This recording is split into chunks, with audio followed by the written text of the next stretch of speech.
Hello, Rational Wellness Podcasters. Thank you so much for joining me again today. Today, our topic is methylation, epigenetic methylation time clocks. So this is a way to measure biological aging. And so we're going to discuss that and then some of the things that we can do to try to reverse aging. We want to know why and how we age and what we can do about it. And there have been a number of attempts to develop a method to measure biological aging as distinct from chronological aging. In other words, does our health correspond to someone younger or older than our chronological age? And what can we do to slow down or even reverse aging? And how can we know that our methods are working if we're engaged in an anti-aging program? We do know that as we lead our lives, our DNA tends to get damaged and develops various types of defects. And perhaps we can measure this in some way. And one of the methods that has been around for a while is measuring the length of the ends of our chromosomes, known as telomere length.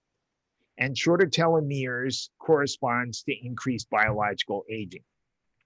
Recently, there's been a lot of research devoted to developing epigenetic DNA methylation clocks, which measure the extent to which parts of our genes are methylated, meaning are they over-methylated, under-methylated, etc. And we know that methylation can turn on or turn off genes, and there are some genes you want turned on, and there are some genes you don't want turned on.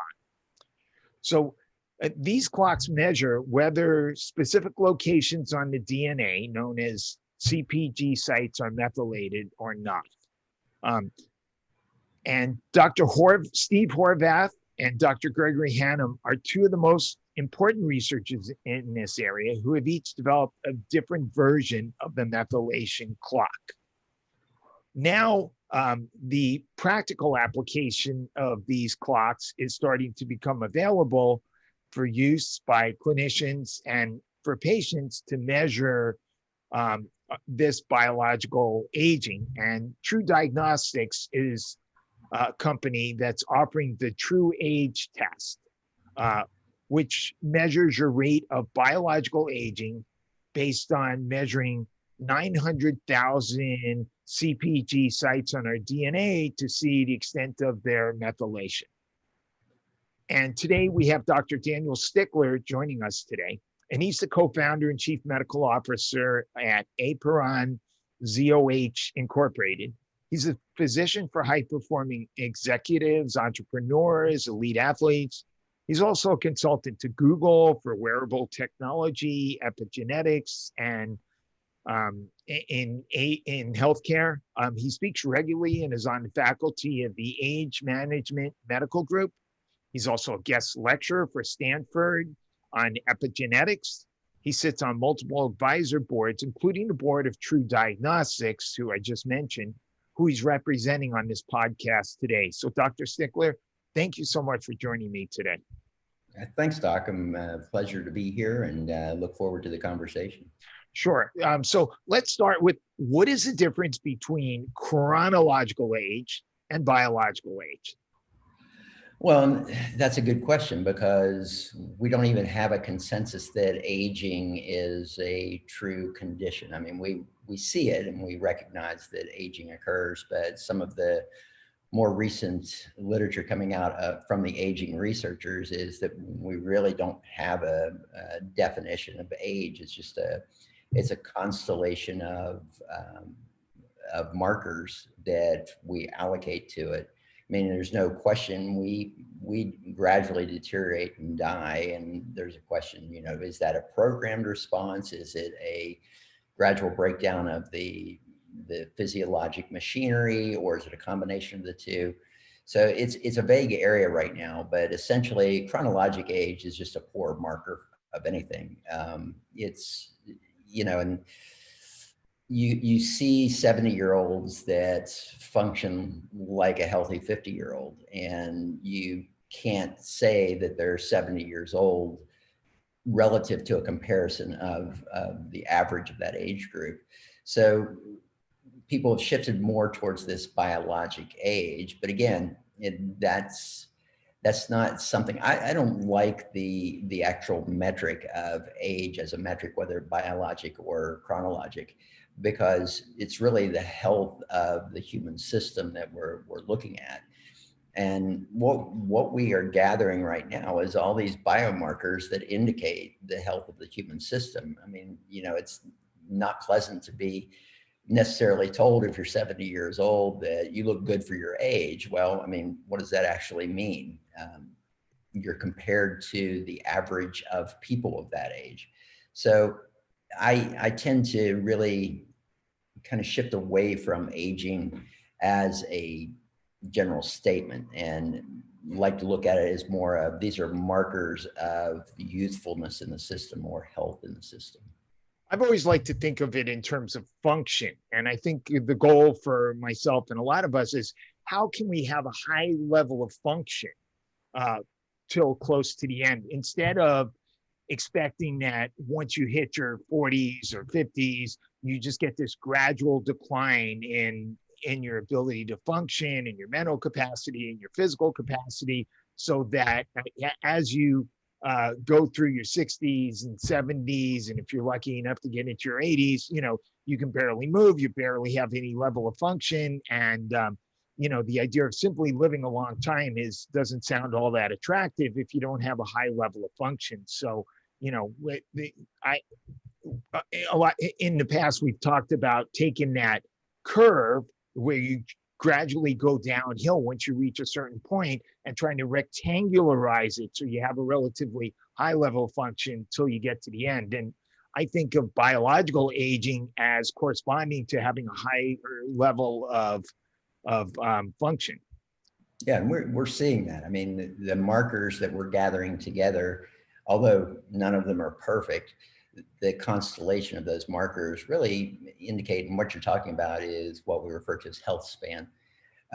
We want to extend health span, not only lifespan. So, people don't have quality of life if their level of functioning is more of an invalid type of an aspect. Or, I always look at it as when I get to the point where my body can't respond to what my brain is asking me to do. And that's a pretty broad spectrum, but it's when it's just basic functional aspects that get deteriorated. Right. And in terms of function, over the years, there have been a number of markers of physical function that seem to have a correspondence with healthier aging. And there's been grip strength. I saw a study where just being able to get up from the floor without using your hands. And so it appears as though having a certain level of strength and mobility is important for healthy aging. Yeah, I mean, everybody's looking for the perfect marker right now. And like I said, I think it's going to be a constellation. I mean, in our longevity program, we'll call it the rejuvenation program, we're looking at a bunch of metrics right now. And we get varying degrees of somebody who's really good in one area and weak in another. What does that mean? We don't know. And that's why the more data we gather on that, and we get probably 20 or 30 markers that we use right now, and we're hoping to create kind of a health grade, not necessarily a biologic age, but a health grade according to how you score in all these areas. And it's going to take some time and some data before we really establish what are the best markers and what grouping of markers is going to be the most telling. So we're going to get into the epigenetic clock in a few minutes, but what are some of the other methods that can be used to calculate biological age right now? Well, like you said, the telomere testing is one. And what is this? What is the status of telomere testing?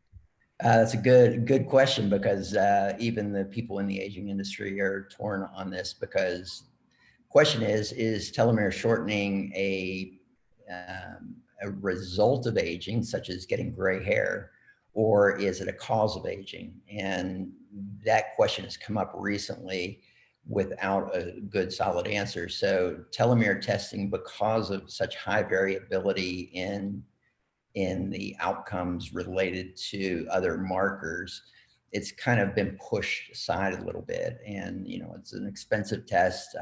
We get it, and we get it about every 5 years, not frequently. And it's not the best guide because it takes so long to change something on that. And generally you're looking at diminishing the rate of loss on those as opposed to trying to extend them. Although some of the research now is really focused on, you know, doing a genetic insertion or a plasmid that can actually add length to the telomeres versus supplements or peptides that can stimulate the telomerase in the cells to add more length to it. We use another one called glycan age. So glycans are substances that build up in the blood over a lifetime, and we're testing this. They have pretty good data based on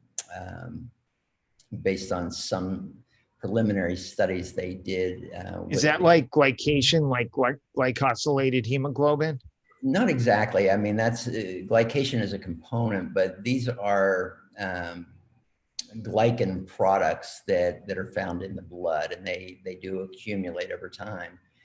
And it's a fairly new area. We've just started testing with it in the last year, and you know, we see huge differences in the epigenetic age and the glycan age, but they have some pretty good data from what's an example of a glycan product?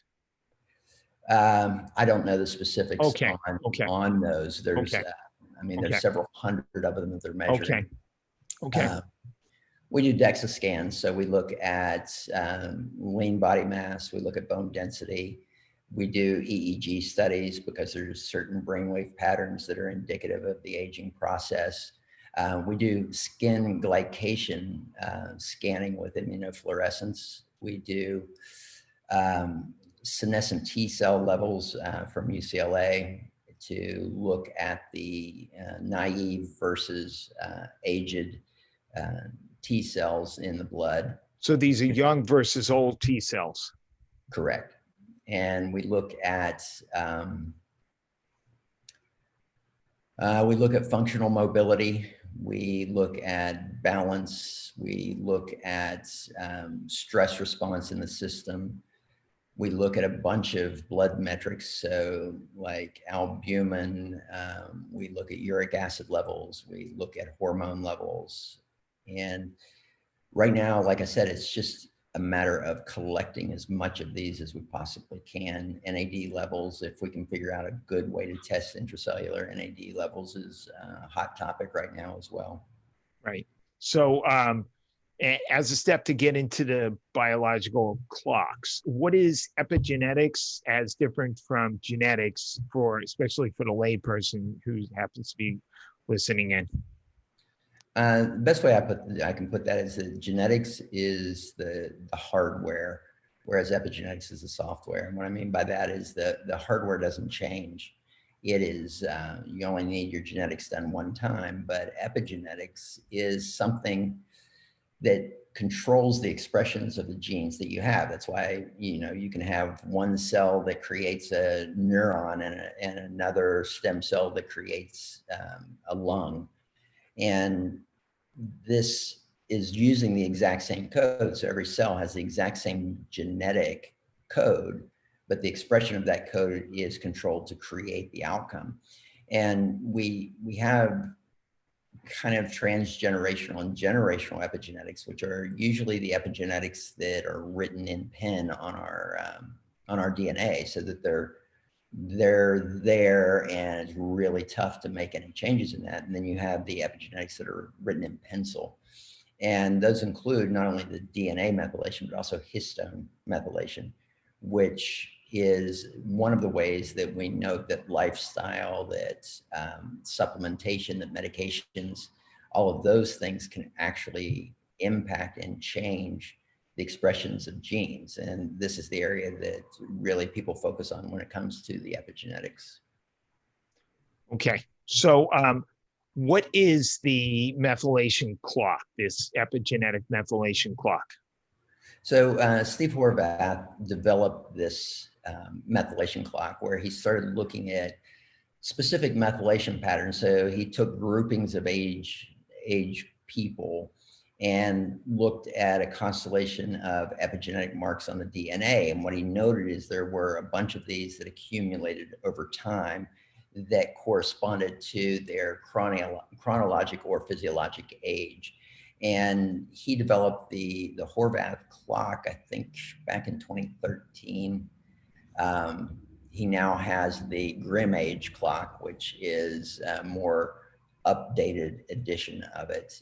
But again, they're only looking at a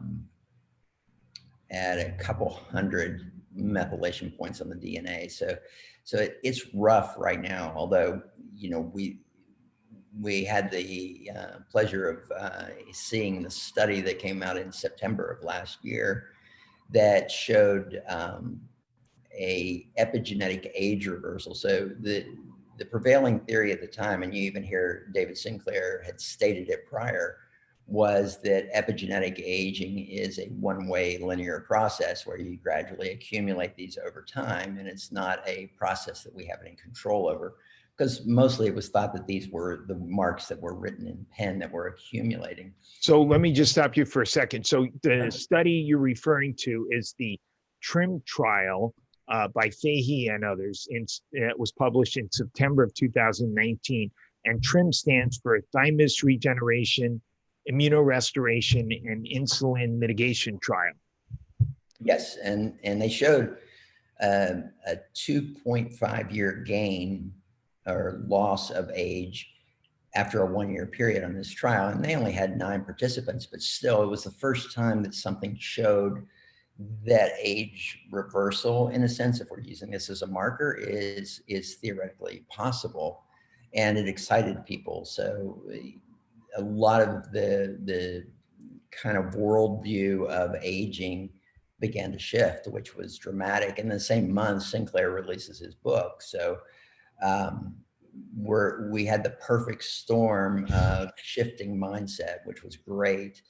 And what they used in the trial, I mean, for those of us that do age rejuvenation medicine in practice, what they did in the trial was baby steps. I mean, we have such in-depth treatments right now, not only over-the-counter treatments, but research chemicals, peptides, and prescription medications that can be used that are amazing. Even technology. I mean, we use brain stimulation technology, and we're seeing rejuvenation of aging patterns on the brain waves with that.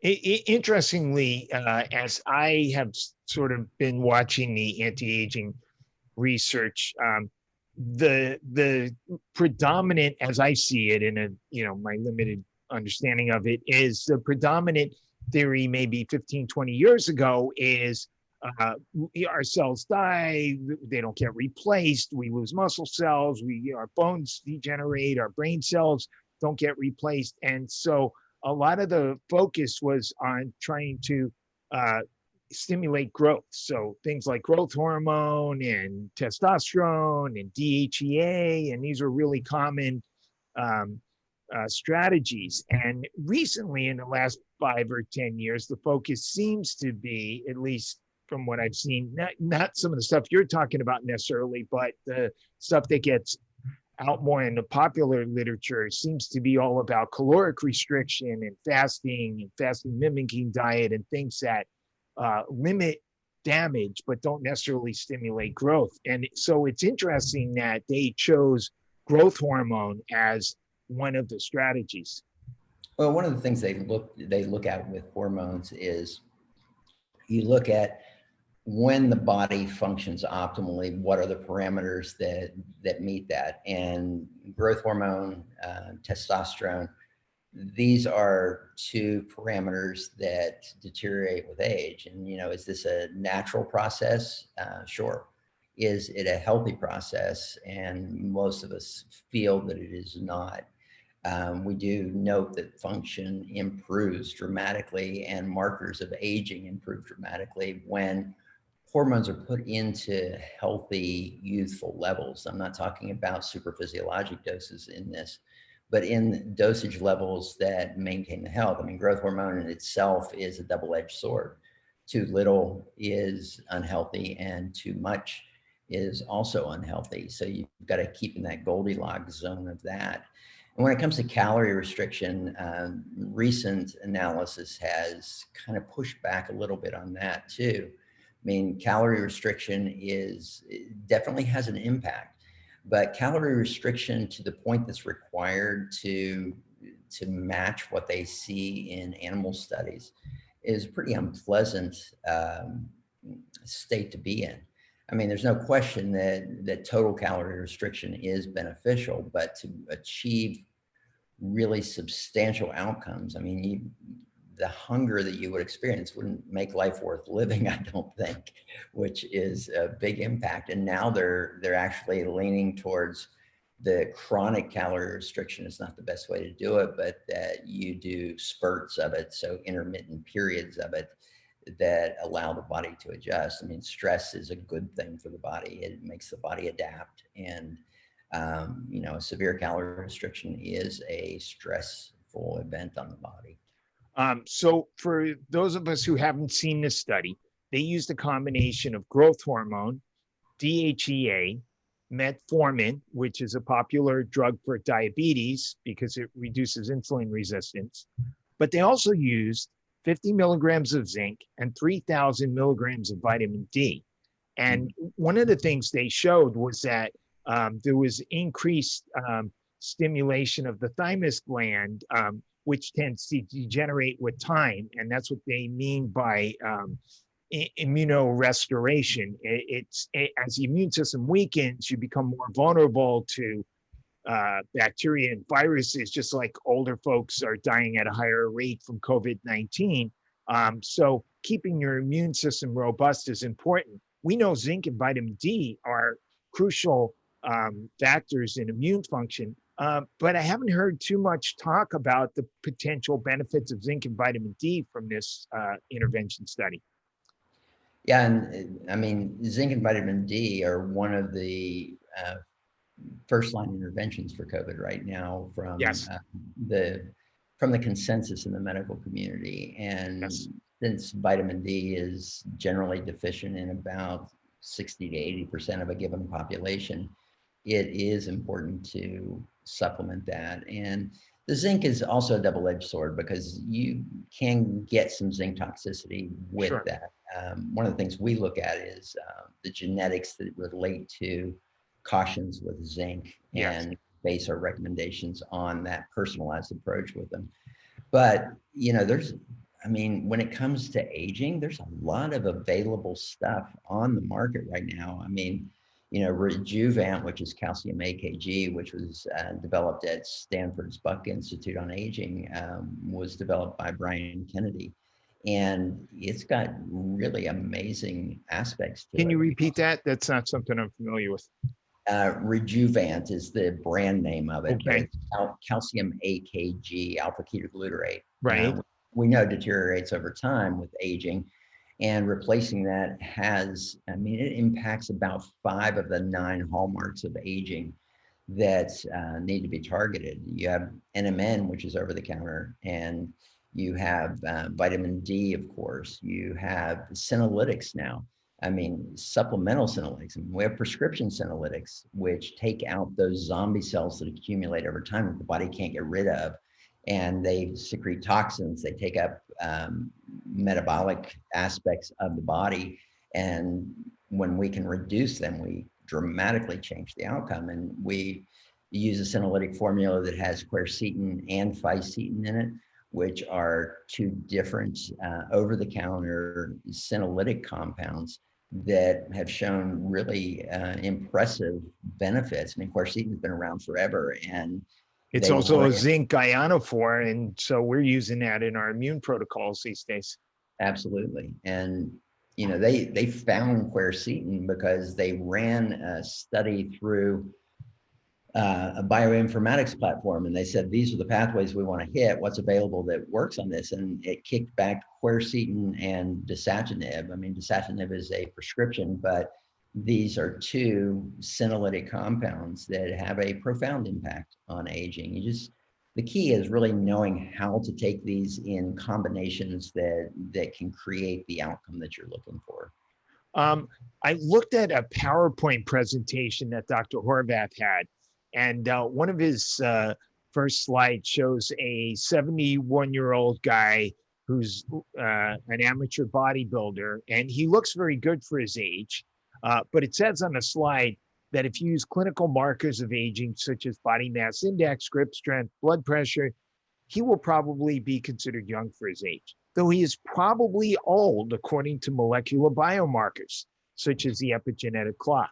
Dr. Horvath says that the message is that, and this is what he says on the slide, that the message is that molecular markers will not be misled. What did he mean by that?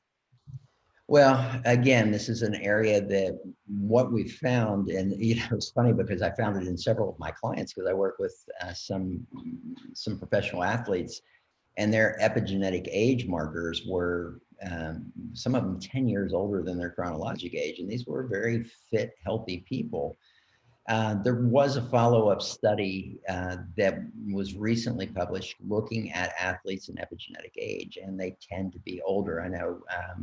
I did a podcast not too long ago with Ben Greenfield, and he got tested, and he came out older than his. I think his age is 38, and he was 43 or something. Yeah, and so the study though that came out, some of the markers that they're using to establish epigenetic age were methylated, which means the genes were turned down or turned off.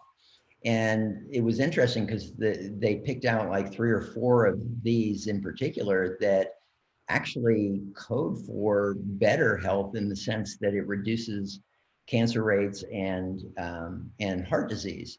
So, even though the accumulation is over time, there's benefits there. So are we truly measuring that? And that's the issue right now. And this is, what I love about True Diagnostics is they're looking at 900,000 methylation points. How many of those do we know about? Well, maybe 5% of those that we actually have information on. So what they're doing is not only storing this or keeping this report together, but as data accumulates, it will update that report for you so that you can contribute to it too. You provide feedback on other aspects of like lab work and your social behaviors. And suddenly we can start narrowing this down. I mean, this is the age of bioinformatics, and the more data we have, the more accurate we can get with what we're doing. And this epigenetic age for these athletes and these really significant exercisers, I don't think is a reflection of their true physiologic age. So it has to be taken with an understanding of what you're actually measuring there. So how does the test determine if a gene is methylated? If it's methylated too much to a point where, that J-shaped curve now is going the opposite direction, or not methylated enough, does it take into account all that? Can it?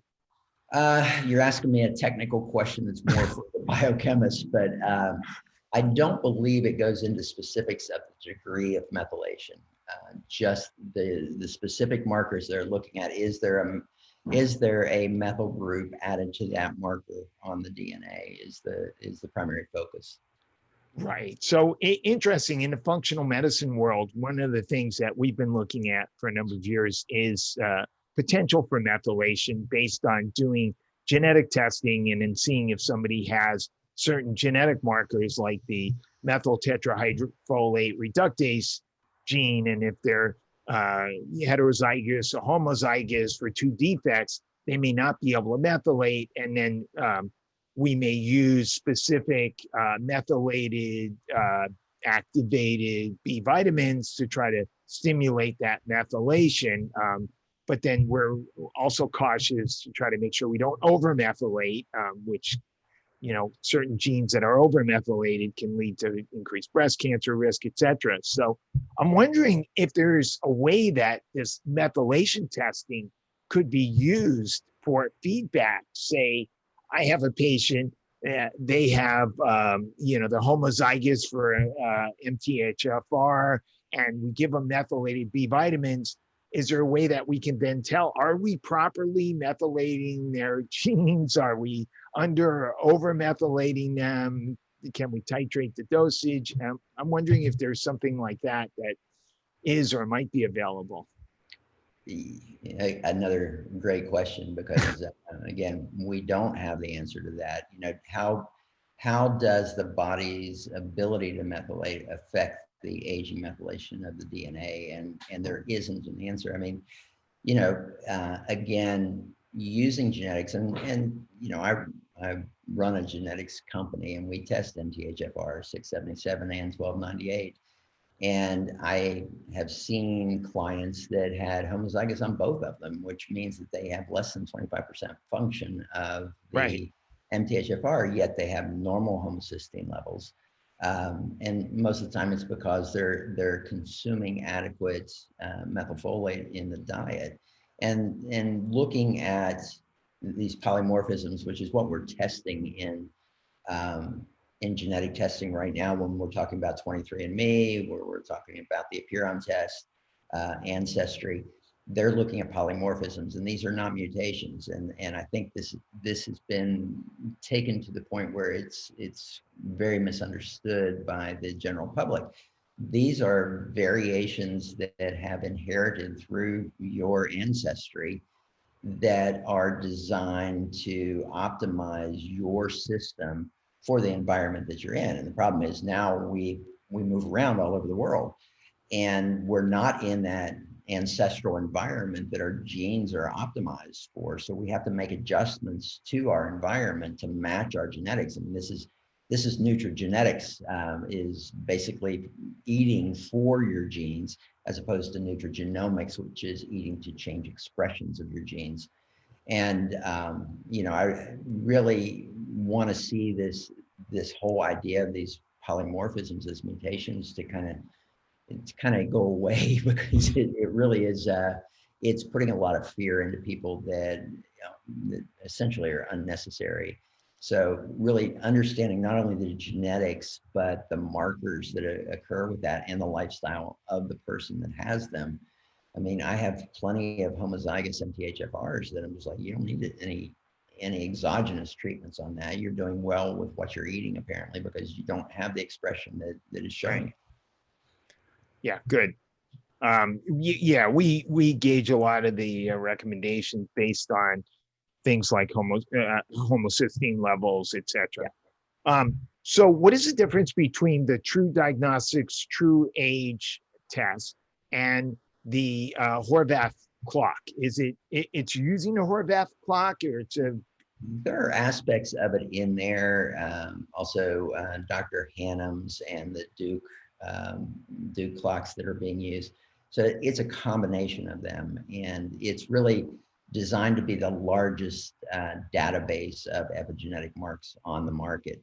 And I mean, honestly, we can't give you a great deal of knowledge with these reports yet.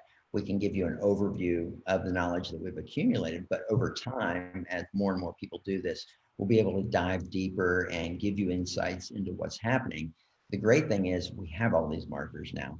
And so now that we know that we're looking at these markers, we can run it through the AI that we have that will mine this stuff and say, here's all the people that are smokers. What do you see in common with them that's not in non-smokers?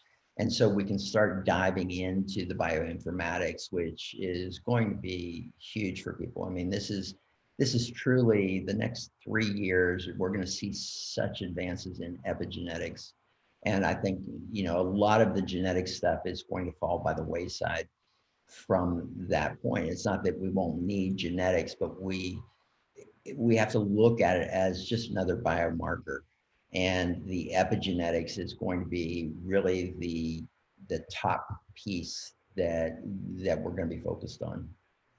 So, as I understand it, the Hannum clock used blood and measures methylation on white blood cell DNA, right? Right. But the Horvath clock, or the newer version of the Horvath clock, uses DNA not just from white blood cells, but from other tissues. Mm-hmm. Is that an improvement? Your test basically is using the white blood cells, right? Right. And, that's always a question, because like I said at the beginning, every cell has different methylation. Every cell type in the body has a different methylation pattern to it. But what we're looking at are these common denominator methylation patterns. And generally, you're going to get correlation with the epigenetic marks that have been selected, with like a buccal swab, where we're looking at epithelial cells from the skin, or we're looking at the blood, or we're looking at salivary accumulation. Whatever we're looking at, the idea is that there is tissue-specific methylation patterns, but then you're also going to get universal methylation patterns that can be derived from any cell type that you get. And that's the focus of the epigenetic testing right now. So how can clinicians use this true age test? Well, the way I use it in practice is that I will get the epigenetic age, we'll do an intervention for a year, or a series of interventions, and then we will retest. I have to say right now, and this is being reported by several of the epigenetic companies, is that this year in particular, relative to people who got tested last year at this time, we're seeing an acceleration of aging. And what we are assuming this is relating to is the stress of this whole COVID-19 issue. Sure. It's impacting people in ways that they don't fully understand. I mean, the stress of anything that changes your habits in any way is a stressor on the body. And we see these elevations in cortisol levels, despite the fact that we're working with people to mitigate these. So I think that people are eating worse, they're exercising less.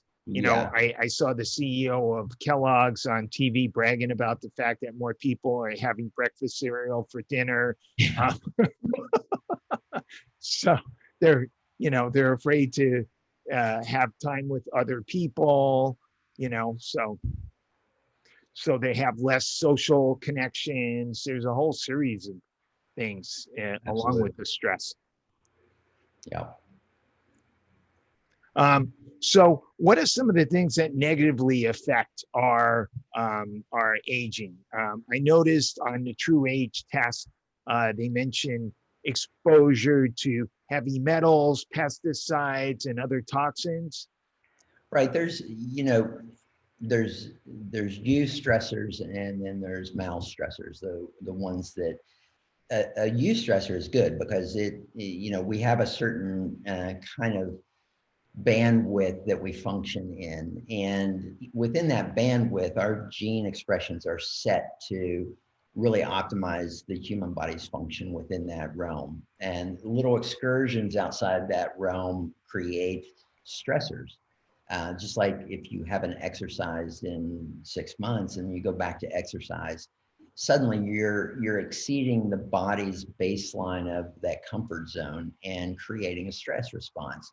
Is that a bad thing? No, that's actually a good thing. It's a hormetic response that the body responds and says, hey, this is an unfamiliar environment. I have to make adjustments to create a healthier, more resilient, anti-fragile human. And so you get beneficial effects in that way, but there are some stressors that will take you too far outside of that zone. Those can be things like heavy metals. Those can be things like smoking. Those are parameters that don't have really an established use stress type of benefit that the body will respond in a positive way and make you more anti-fragile. It actually drops you down outside of that familiar zone and makes the system weaker. I noticed you also mentioned adrenal cortisol dysregulation is playing a role in biological aging. Is it in general, can you say, is it more of a lower flattened cortisol curve or increases in cortisol that tends to correspond to worse aging? No, I mean, it's not it's that double-edged sword again. Too little is not good and too much is not good. So you want to kind of keep within certain parameters with slight excursions outside of your familiar zone to create the positive response. Right. But most of the time, we do a lot of work with adrenals. We look at diurnal variations in the cortisol secretions. And what we've found generally is, we tend to blame the adrenal gland for it, and the adrenal gland is nothing but the messenger. We find that when we work with stress response, as far as, what the perception of stress is and how the brain responds to it and how it stimulates the adrenal gland, that's the win for the mitigation of this, where we train through biofeedback mechanisms to do that. Now, using adrenal adaptogens and that, they're nice bridging pieces for it. But really, you've got to get to the real central aspect of what's creating the stimulation or lack of stimulation to the adrenal itself. Bringing up nutritional supplements, you mentioned a few already. We talked about zinc and vitamin D. You mentioned quercetin or quercetin. I'm not sure how it's supposed to be pronounced. And that calcium supplement you mentioned. What other nutritional supplements? I think you mentioned nicotinamide riboside or NMN. NMN. Okay, yeah. You think that's a preferred version over NR? Again, that's something that we don't have good data on. Okay. I mean, one of the biggest problems is people report doubling or tripling of NAD levels, and when you see that, always question the study, because what we care about is absolute levels, not change from baseline. Because somebody that's got a 1% of where they should be, and they triple that, they're at 3%. What kind of boost is that? That's right. Not. Yeah. So yeah. Looking at the ideal way to do this, and really, I'm not a big fan of the NAD IVs. I mean, they give you a short burst, but the body gets rid of that in the next 24 hours. So I think a lot of what people experience is a stress response that creates a euphoric feeling, and they perceive that they're getting benefit from it. So what most people are looking at is, how do we chronically supply new NAD to the cells? And so the debate is, do we do intramuscular injections daily? Do we do IVs? Do we do supplementation? And should we do NR or NMN? There's going to be some data coming out from James Clement's lab that I think is going to probably shift us more towards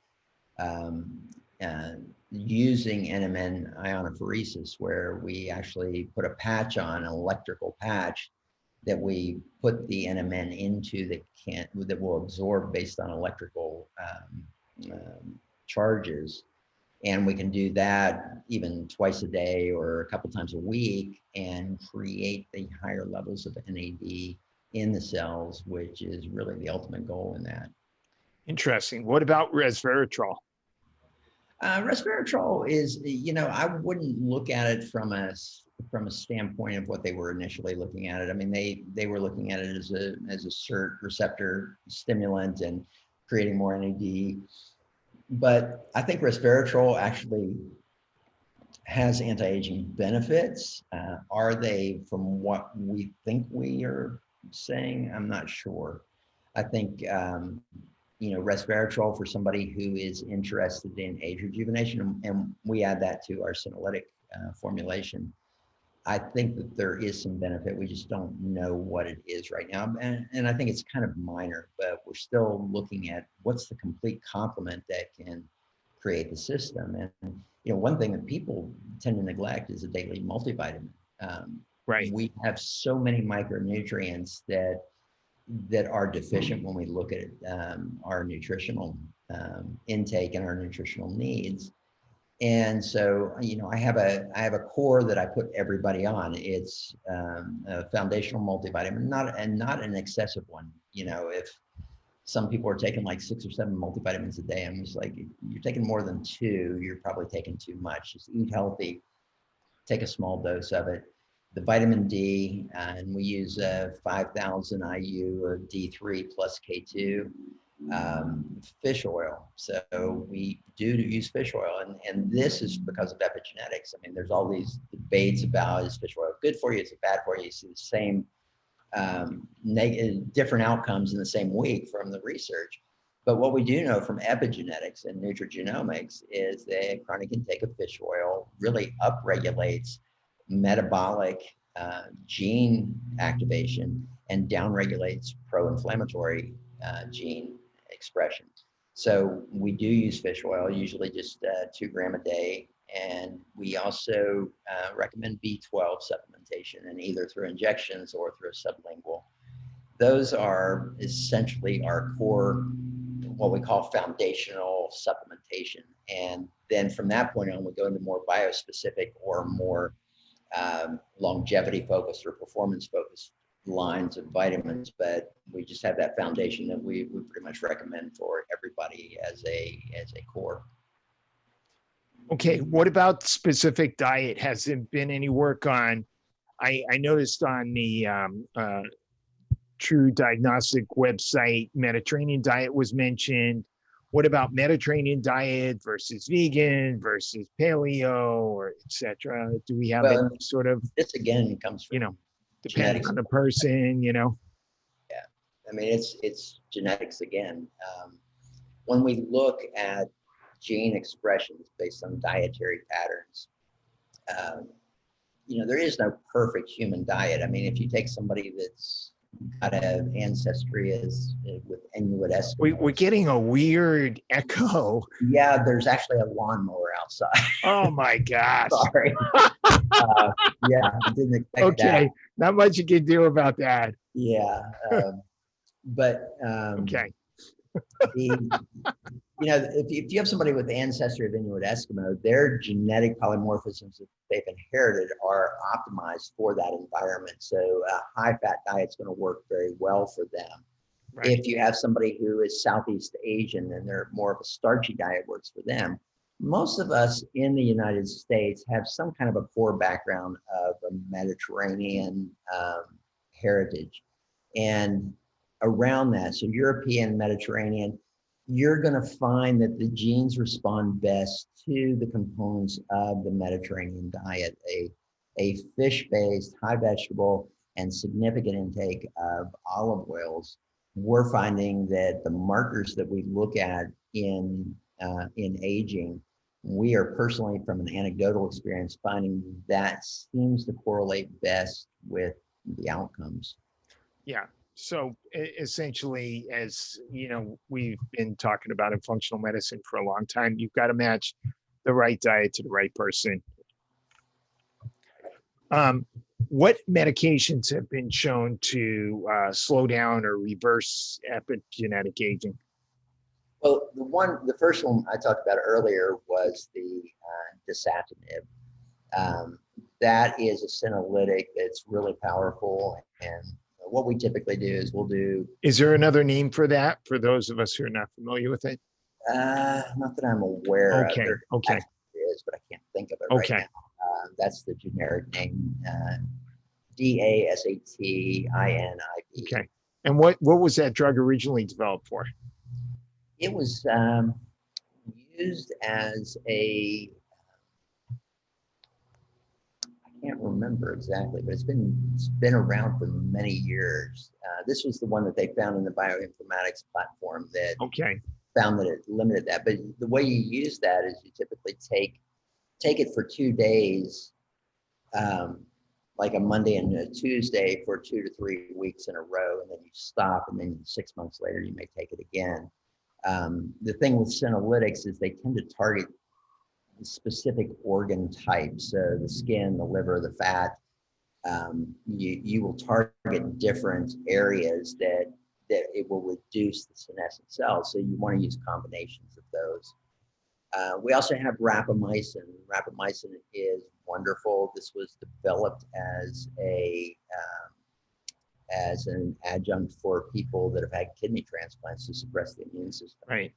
But we use it in lower doses, and dasatinib is an mTOR inhibitor, which is one of the aspects that we know creates a more youthful expression in the body, is inhibiting mTOR over time.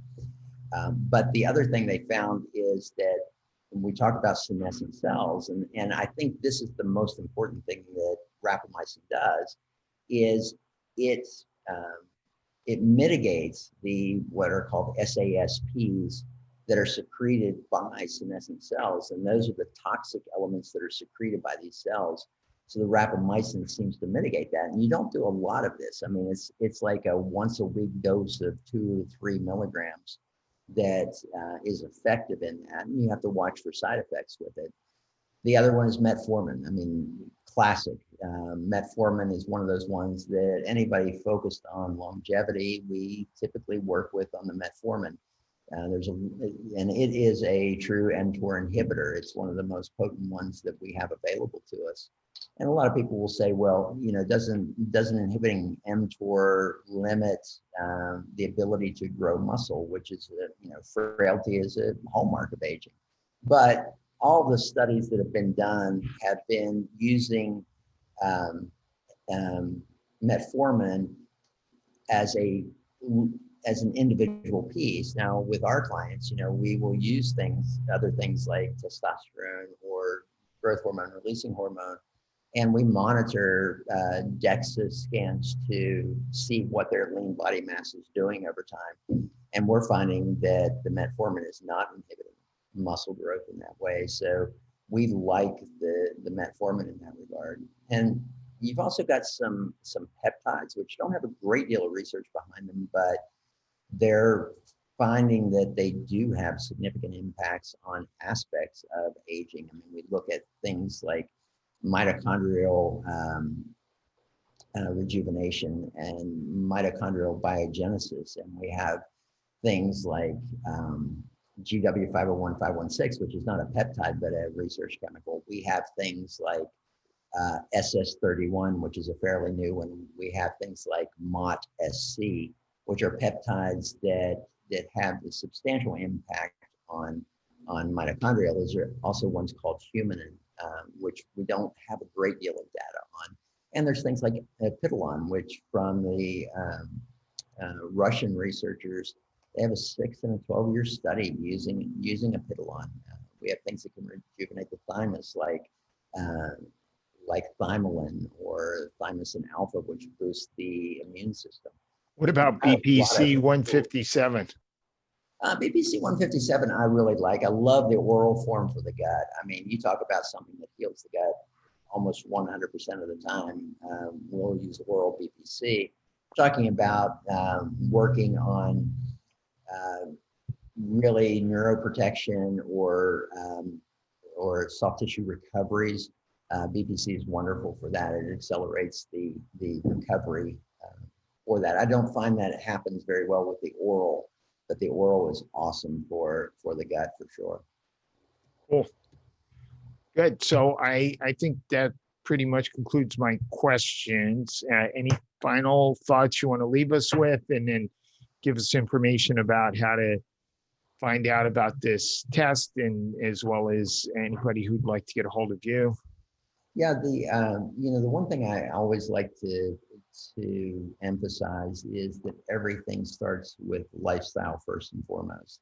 I mean, and that's what I tell people. 90% of what I do in my program is lifestyle orientation. And you can't focus on the standards of just nutrition and exercise. I mean, if you're not addressing stress, if you're not addressing brain health, if you're not addressing even mindset, I mean, mindset is a huge piece. Love and relationships, a huge piece. So all of these lifestyle components play together, and trying to isolate them into silos and thinking you're going to have an impact is naive. So really working with all aspects of the way you function is really important. Now, to get the epigenetic test and really to be part of something that's pretty exciting, go to truediagnostics.com and you can find out how to order the test. You can order it direct even. You don't have to have a physician, but I recommend having a physician that can help you interpret it, or a health coach that can help you interpret it. I mean, there's probably more non-physicians that understand epigenetics better than the majority of physicians. I mean, I think physicians are moving into a world where it's going to be sick care only. And because 90% of our health is lifestyle, I think you're going to see the functional practitioners, the coaches, all of this are going to be the go-tos for really optimizing health and maintaining your baseline. For anybody who wants to look into us, we have our website is apeironzoh.com. So it's apeironzoh.com, and Apeironzoh is Greek for limitless life. And that's really our mission, is to help create that limitless aspect of what's possible. Great. Thank you, Dr. Stickler. It was a great interview. Thank you for having me.